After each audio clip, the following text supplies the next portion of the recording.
और रूस यूक्रेन महाजंग में बरसते गोलों के बीच जंग का एक और मैदान तैयार हो रहा है। ताइवान स्ट्रेट में ये जंग किसी भी वक्त छिड़ सकती है। चीन ताइवान को हथियाने के लिए एक नए हथियार पर रिसर्च कर रहा है और ये हथियार चीन पानी में चलाएगा और पानी के भीतर से जमीन पर भी।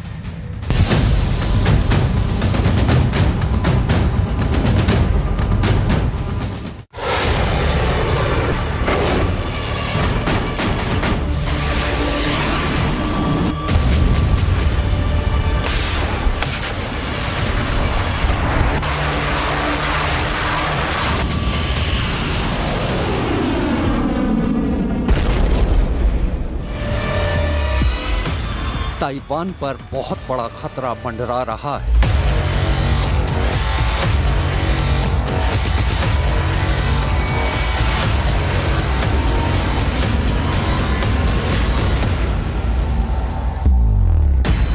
ताइवान को हड़पने की प्लानिंग का चीन के राष्ट्रपति शी जिनपिंग ने दूसरा चैप्टर खोल दिया है।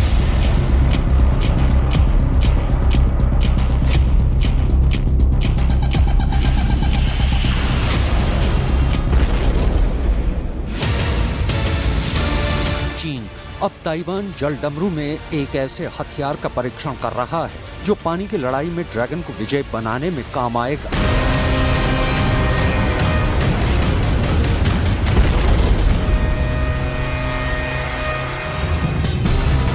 चीन एक ऐसा अंडर वाटर ड्रोन तैयार कर रहा है जो पानी में तो दुश्मन का काम तमाम करेगा ही, पानी से जमीन पर भी हमला करेगा।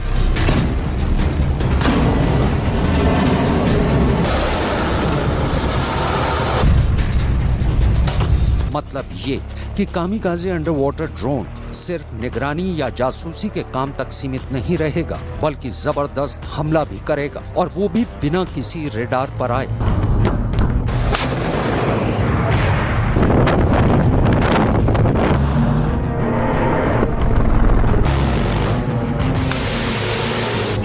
चीन जिस नए अंडर वाटर ड्रोन का निर्माण कर रहा है उसकी खासियत समझ लीजिए, क्योंकि जब ये लॉन्च होगा तो रूस यूक्रेन युद्ध के ड्रोन से विनाश वाली कहानी को बहुत पीछे छोड़ देगा, क्योंकि इसकी सटीकता अचूक हो, तेज होगी और कीमत बहुत कम।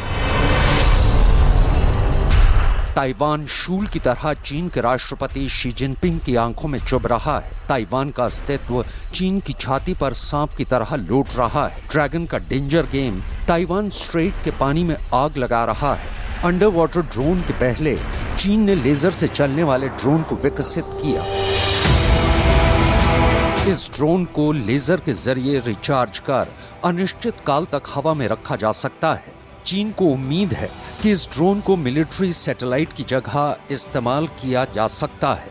वर्तमान में पूरी दुनिया में मौजूद ड्रोन लिथियम आयन बैटरी या फिर जेट इंजन से संचालित होते हैं। ऐसे में कुछ समय बाद उन्हें खुद को रिचार्ज करने या ईंधन के लिए जमीन पर उतरना पड़ता है। लेकिन ये ड्रोन प्रकाश को बिजली में बदल सकता है। हवा में ही लेजर के जरिए रिचार्ज किया जा सकता है। इसे एक थर्मल कंट्रोल यूनिट से कमांड किया जा सकता है। इससे ये सुनिश्चित किया जाएगा कि जहां जरूरत हो वहां ड्रोन को चार्ज किया जा सके। अंडर वाटर ड्रोन की तरह चीन का लेजर ड्रोन भी अभी विकास की अवस्था में है। ऐसे में इंडस्ट्रियल लेवल पर प्रोडक्शन के लिए ड्रोन को लंबे समय तक इंतजार करना पड़ सकता है। चीन इस वक्त दुनिया भर में अपने ड्रोन के लिए बाजार विकसित कर चुका है। ताइवान का काम तमाम करने के इरादे से नए नए हथियारों का जखीरा जुटा रहा चीन ड्रोन की दुनिया का बादशाह बनता जा रहा है। लेकिन इसकी डिटेल आगे। फिलहाल उस ताइवान जल डमरू का भूगोल समझ लीजिए, जहां चीन अपने एक से बढ़कर एक खतरनाक हथियारों को जमावड़ा लगा रहा है। ताइवान जल डमरू 180 किलोमीटर चौड़ा है। ताइवान स्ट्रेट दक्षिण चीन सागर का ही हिस्सा है। ये पूर्व चाइना सी और उत्तर चाइना सी को जोड़ता है। ताइवान स्ट्रेट का कुल एरिया है 55,000 किलोमीटर।